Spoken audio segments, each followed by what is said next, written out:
Welcome to episode 4, where we'll explore key takeaways from chapters 2, 3, 5, and 6. We'll cover organizing kit materials, preparing reagents, managing equipment, and executing techniques with good timing, plus how to assess results effectively. We'll finish with a practical best practice that you can use right away.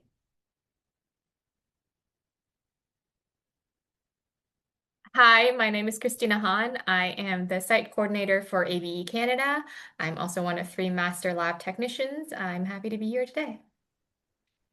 My name is Drew Spath. I'm the site coordinator for ABE Central Ohio, and I am the technical advisor for the ABE program. I'm Susan Glick. I am a senior production developer with the program office.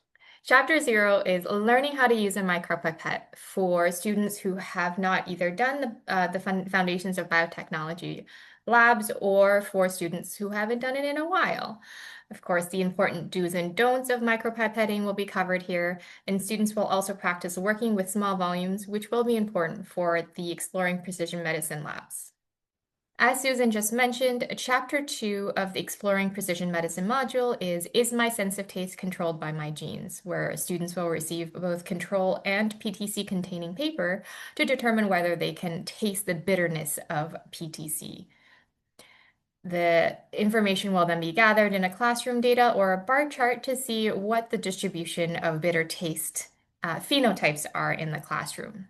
A quick guide version is available, and hopefully you'll get to see some of those really bitter tasting reactions in your classes. Some things to consider while you're doing this activity is when your class happens during the day, before or after lunch or break, where students may be ingesting bitter foods and liquids like coffee, which may affect the tasting of PTC paper. For EPM Chapter 3, Exploring Our DNA, students will actually be extracting their DNA from their cheek cells. It's important to note that consent is required from a parent or guardian in order for students to be able to extract their own DNA.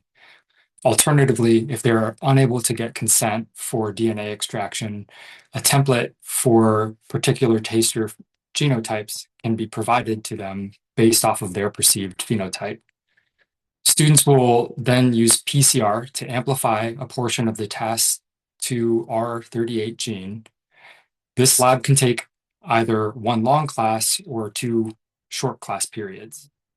A good cutoff point is after the cheek cell extraction, where students can then freeze their samples until they can be used until the next day when they're setting up their PCR reaction.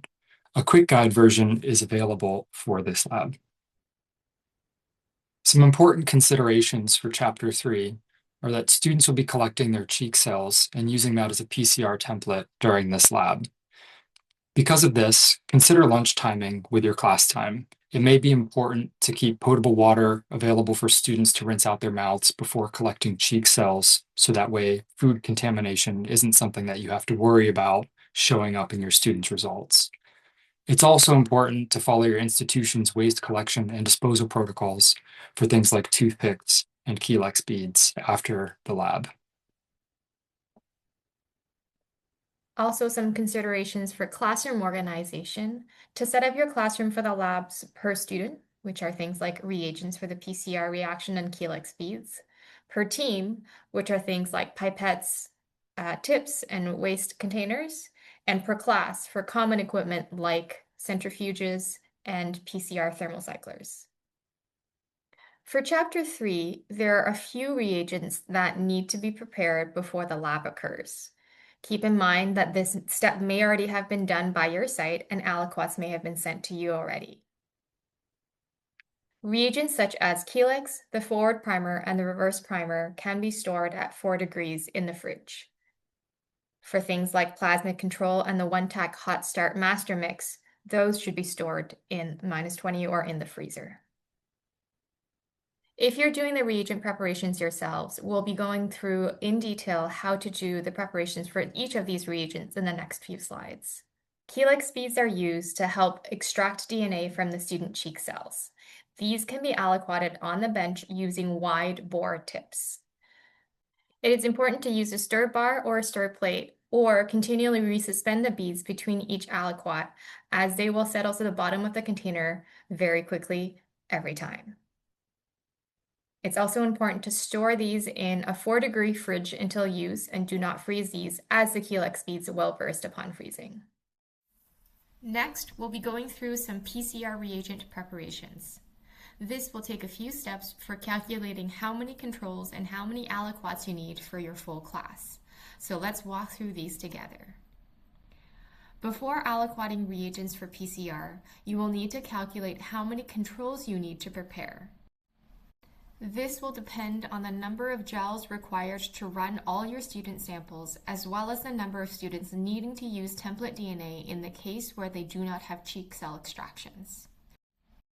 This will then determine how many aliquots of primer control and master mix you will need to prepare. A table in the teacher's guide is provided for you to help you go through the calculations and come up with the numbers that you need as the final volume of each reagent that you need. Let's go through one of these calculations here using the TAS2R38 forward primer as the reagent for one class of 24 students. First, for A, you will need to aliquot 24 sets, one for each student sample. Then for B, you will need one aliquot for the negative control, one for each class. Third, for C, you will need one aliquot for each positive control, one per gel. For a class of 24 students, that's likely somewhere between 4 and 5 gels. For our sample calculation, we will say 5 gels, so 5 positive controls. Now, add all of those up to determine the number of aliquots you need, which is D, and will be 30 for one class of 24 students. Finally, multiply D by the volume required per aliquot, which is 5 microliters for the TAS2R38 forward primer, plus an additional 15% volume to accommodate for experimental error, to reach a total volume of 172 microliters of forward primer needed for 30 aliquots to set up reactions for one class of 24 students. Some additional specific notes on reagent preparation for Chapter 3. For the forward and reverse primer, we'll be aliquoting each of these separately, and then students will be adding primers separately to the master mix during the lab. It's important to store these primers in a 4-degree C fridge. Do not refreeze the primers, as their length is particularly prone to degradation with repeated freeze-thaw cycles. For the T2R plasmid controls, you will again need to calculate how many controls are required. This will include the number of gels per class and the number of students that need template if they cannot isolate their own DNA from their cheek cells. It's important to aliquot everything on ice using filter tips. We use filter tips because your DNA is sort of floating around everywhere, and the risk of contamination can be pretty high, and so this reduces that chance of contamination. Prepare all of your aliquots ahead of time to reduce the freeze-thaw cycles, and then when you're done, store them in a minus 20 degrees C freezer until you're ready to use them. For the one-tack hot start master mix, again, we will aliquot on ice using filter tips. Prepare all of the aliquots ahead of time to reduce the number of freeze-thaw cycles, which would reduce the efficacy of the enzymes in the master mix. Once you're done, store these aliquots in a minus 20 degrees C freezer until you're ready to use for your class. As a reminder, all of these reagents can be aliquoted beforehand, so that way they are ready to use for your class. Some important considerations for using the thermocyclers for Chapter 3. It's a good idea to assign PCR slot locations for each student and for the control reactions ahead of time. This will help things move smoothly, so that way there are no bottlenecks throughout the class. If you have a particularly small number of students in a class, for example, less than 3 students in a class or less than 3 tubes in a particular PCR machine, it's a good idea to place empty 0.2 milliliter tubes at each corner of the PCR machine to reduce the risk of PCR tubes being crushed during the PCR cycles. It's also a good idea to check that each of the tube slots are clean and without debris, again, to reduce the chance that PCR tubes could be crushed when you close the lid. Stagger the centrifuge and thermocycler access for your students to minimize bottlenecks at all shared equipment.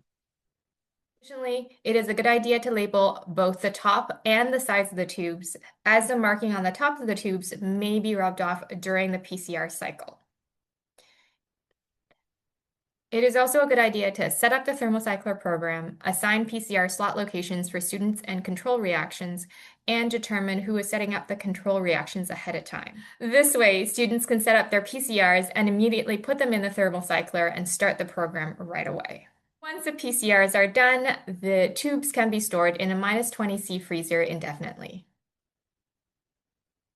In Chapter 5, after students use bioinformatics tools to determine which restriction enzyme would be best for genotyping their taster gene, they will carry out restriction digest, the results of which are shown in this image. There is also a quick guide summarizing the details of the wet lab. Some important notes for reagent preparation for Chapter 5. For Hay3, aliquot all of the reagents needed for student groups ahead of time to avoid extra freeze-thaw cycles. It's important to note that no digestion buffer is needed for the restriction digest, as the reagents included in the PCR master mix are sufficient for the restriction digest to occur. Once the aliquots are made, you may store them in a -20°C freezer until ready to use. Depending on your site, this step may have been done for you. To Chapter 3, it is a good idea to assign PCR slot locations for each student and control reactions ahead of time. You can certainly reuse Chapter 3 setup if that makes sense for your classroom. It is a good idea to stagger centrifuge and thermocycler access to minimize bottlenecks at shared equipment. In Chapter 6, your students will be running their restriction digests on gels to determine their genotypes. And using the bar chart that you saved in Chapter 2, they can compare their taster genotype to their phenotype, which should be congruent. Prior to the lab for Chapter 6, you'll need to calculate how many 2% gels you will need to pour. Refer to your particular site's gel pouring and gel running protocols to help you through this process. It's important to note that 2% gels polymerize quite fast. Keeping a hot water bath or hot plate nearby to ensure that the agarose remains molten during the gel pouring process will be immensely helpful. It's also important to swirl the mixture gently to avoid incorporating too much air into the molten solution. Small bubbles that you might not see at first will become apparent as you run the gel, appearing as half moons, as you can see in the image in the top right of the slide. Additionally, molten agarose is hot, so wear proper PPE so that way you do not burn your hands. For Chapter 6, consider assigning DNA ladder, controls, and student sample lanes while the samples are thawing. You will need one lane for the DNA ladder and one lane for the positive control for every gel. Additionally, you will need one lane for the negative control for the full class. A lane assignment template, such as the one seen here, will be available to help you keep track of student, control, and ladder locations. Once all lanes have been assigned, it's time to load and run. Some things to consider for Chapter 6. We are running 2% gel separating very small sizes of DNA bands, so allow plenty of time to run these gels for most machines, somewhere between 30 and 40 minutes. And remind students not to panic, as the visible separation between the two top bands at 240 and 196 base pairs will not be visible until at least halfway through the gel run. Good luck and have fun. Thank you for joining us for episode 4. We hope these strategies help you feel more prepared and confident in your lab setup and execution. We look forward to seeing you in episode 5.